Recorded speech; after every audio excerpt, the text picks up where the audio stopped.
Bihar model पर UP में बड़ा दाव। आधी आबादी को साधने के लिए योगी सरकार का मेगा प्लान क्या है वो आपको बताएंगे। किश्तों में क्या 50,000 रुपए मिलेंगे? नमस्कार, मैं हूं आपके साथ आयुषी गुप्ता। देखिए, उत्तर प्रदेश में 2027 के विधानसभा चुनाव से पहले महिला वोटरों को लेकर के सियासी हलचल तेज हो गई है। सरकार महिलाओं के लिए एक ऐसी योजना पर मंथन कर रही है जो अगर लागू होती है तो इसका सीधा असर प्रदेश की करोड़ों महिला वोटरों पर पड़ सकता है। चर्चा है कि बिहार की तर्ज पर उत्तर प्रदेश में भी महिलाओं को स्वरोजगार के लिए आर्थिक मदद दी जा सकती है। प्रस्तावित मॉडल में एक महिला को 50,000 रुपए तक की सहायता देने पर विचार हो रहा है। ये रकम एक मुश्त देने के बजाय 3 से 4 किस्तों में दिए जाने की संभावना बताई जा रही है। सबसे अहम बात यह है कि योजना को लेकर के अभी योगी सरकार के साथ ही भारतीय जनता पार्टी बीजेपी भी अपने स्तर पर सर्वे करा रही है। बताया जा रहा है कि इसकी जिम्मेदारी योगी सरकार के एक वरिष्ठ मंत्री को दी गई है जो बीजेपी के प्रदेश अध्यक्ष भी रह चुके हैं। सरकार और संगठन का फोकस एक वर्ग की महिलाओं पर है। 2027 चुनाव से पहले यूपी में महिला कार्ड की तैयारी है। दरअसल उत्तर प्रदेश में अगले साल विधानसभा चुनाव होने वाले हैं। चुनाव तैयारियों में अब धीरे धीरे तेजी होती दिख रही है। सरकार के सामने सबसे बड़ी चुनौती सिर्फ सत्ता में वापसी नहीं बल्कि बड़ी जीत हासिल करने की है। ऐसे में अलग अलग सामाजिक वर्ग और वोट बैंक को साधने की रणनीति पर काम शुरू हो चुका है। इसी कड़ी में महिला वोटरों पर विशेष फोकस किया जा रहा है। यूपी में 5,67,00,000 महिला मतदाता हैं, यानी कुल वोटर का करीब 50%। अगर किसी ऐसी योजना के जरिए बड़ी संख्या में महिलाओं को सीधे आर्थिक मदद पहुंचाई जाती है तो उसका असर सिर्फ एक महिला तक सीमित नहीं रहता है। परिवार के दूसरे सदस्यों के फैसले पर भी इसका प्रभाव पड़ सकता है। यही वजह है कि महिला कल्याण, स्वरोजगार, आर्थिक स्वावलंबन को जोड़ करके एक बड़ी योजना पर विचार किया जा रहा है। सूत्रों के मुताबिक महिलाओं को स्वरोजगार शुरू करने या उसे आगे बढ़ाने के लिए आर्थिक सहायता दी जा सकती है। किस्तों में मिलेंगे 50,000। तैयार हो रहा है मास्टर स्ट्रोक आर्थिक सहायता की ये रकम कुल मिलाकर के 50,000 रुपए तक हो सकती है। संभावित मॉडल के मुताबिक चुनाव में पहली किस्त के रूप में करीब 20,000 रुपए दिए जा सकते हैं। इसके बाद अगर भाजपा की सरकार दोबारा बनती है तो बाकी रकम 3 किस्तों में दी जा सकती है, यानी 10-10 हजार रुपए की 3 अतिरिक्त किस्तें। यानी सरकार की कोशिश होगी कि महिलाओं के मन में ये रहे कि बीजेपी सत्ता में वापस आएगी तभी बचे 30,000 मिलेंगे।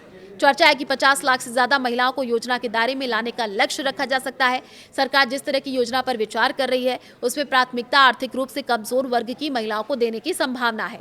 इसके तहत अनुसूचित जाति, अनुसूचित जनजाति परिवारों की महिलाओं के साथ साथ बीपीएल परिवारों की महिलाओं, निराश्रित और विधवा महिलाओं को प्राथमिकता दी जा सकती है। सूत्र ये भी बता रहे हैं कि इस योजना का लाभ सिर्फ उस वर्ग की महिलाओं को मिलेगा जो खास समुदाय से ताल्लुक रखती हैं। हालांकि सरकार और संगठन के स्तर पर मंथन जारी है। इस योजना का लाभ एक संभावित मानक परिवार की सालाना आय से जुड़ा हो सकता है। इससे ऐसे परिवारों को शामिल किया जा सकता है जिनकी आय 12 लाख रुपए सालाना से अधिक नहीं है। हालांकि पात्रता की अंतिम सीमा सरकार के अंतिम प्रस्ताव और शासनादेश के बाद ही स्पष्ट होगा। सर्वे से सामने आएगा असली आंकड़ा। योजना को लेकर के सरकार और संगठन की तरफ से सर्वे की प्रक्रिया भी बताई जा रही है। इस सर्वे के जरिए पता लगाने की कोशिश हो सकती है कि प्रदेश में कितनी महिलाएं पहले से स्वरोजगार से जुड़ी हैं, कितनी महिलाएं स्वयं सहायता समूहों में हैं, कितनी महिलाओं को आर्थिक सहायता दे करके रोजगार से जोड़ा जा सकता है। योजना की निगरानी और तैयारियों की जिम्मेदारी कैबिनेट के एक वरिष्ठ मंत्री को दिए जाने की चर्चा है। यानी मामला सिर्फ राजनीतिक घोषणा तक सीमित नहीं है बल्कि सरकार इसके लिए मौजूदा महिला स्वयं सहायता समूह और ग्रामीण आजीविका के नेटवर्क को आधार बनाने पर भी विचार कर सकती है। यही वो जगह है जहां बिहार का जीविका दीदी मॉडल महत्वपूर्ण हो जाता है। यूपी में पहले से मौजूद है बड़ा नेटवर्क। उत्तर प्रदेश में महिलाओं को आर्थिक रूप से आत्मनिर्भर बनाने के लिए पहले से ही राज्य ग्रामीण आजीविका मिशन चल रहा है। इस व्यवस्था के तहत महिलाओं को स्वयं सहायता समूह बनाए जाते हैं। आमतौर पर करीब 10 महिलाओं का एक समूह बना करके उन्हें अलग अलग स्वरोजगार गतिविधियों से जोड़ा जाता है। इन समूहों के जरिए महिलाओं को आर्थिक गतिविधियां, प्रशिक्षण और वित्तीय सहायता से जोड़ने की कोशिश की जाती है।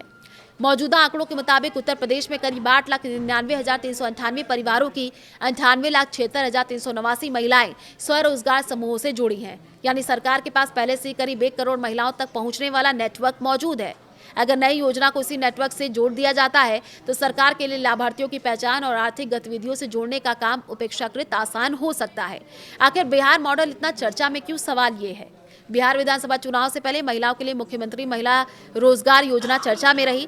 इस योजना का उद्देश्य हर परिवार की कम से कम एक महिला को स्वरोजगार से जोड़ना था।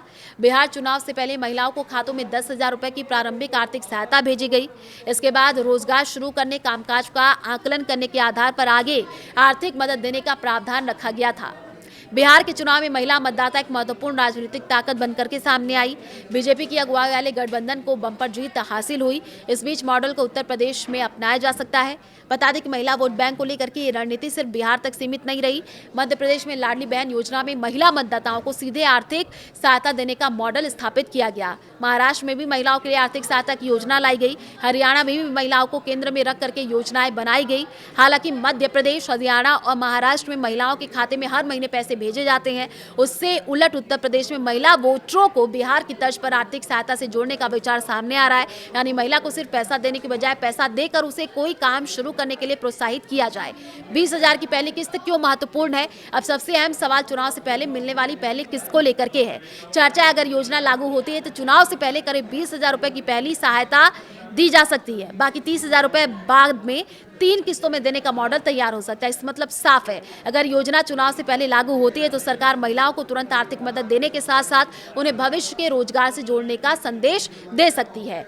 भाजपा के सामने महिला वोट क्यों महत्वपूर्ण है? 2024 के लोकसभा चुनाव में उत्तर प्रदेश में भाजपा को बड़ा झटका लगा। भाजपा की लोकसभा सीटें 2019 के मुकाबले काफी कम हुई और समाजवादी पार्टी प्रदेश में सबसे बड़ी पार्टी बनकर के उभरी। समाजवादी पार्टी ने पीडीए यानी पिछड़ा, दलित और अल्पसंख्यक सामाजिक समीकरण को चुनावी मुद्दा बनाया। अब भाजपा के सामने 2027 में समीकरण की काट तैयार करने की चुनौती है। भाजपा रणनीतिकारों की नजर महिला मतदाताओं पर है, क्योंकि महिला वोटर जाति, क्षेत्र और परिवार की सीमाओं से आगे जाकर के कई बार अलग राजनीतिक प्राथमिकता भी तय करती है। अगर किसी परिवार की महिला को सीधे आर्थिक लाभ मिलता है तो उसका असर पूरे परिवार के रणनीतिक निर्णय पर पड़ता है। इसलिए कहा जा रहा है कि एक महिला को साधना यानी पूरे परिवार तक पहुंच जाना, और यही कारण है महिला सहायता और स्वरोजगार की संभावित योजना को भाजपा की बड़ी रणनीति है।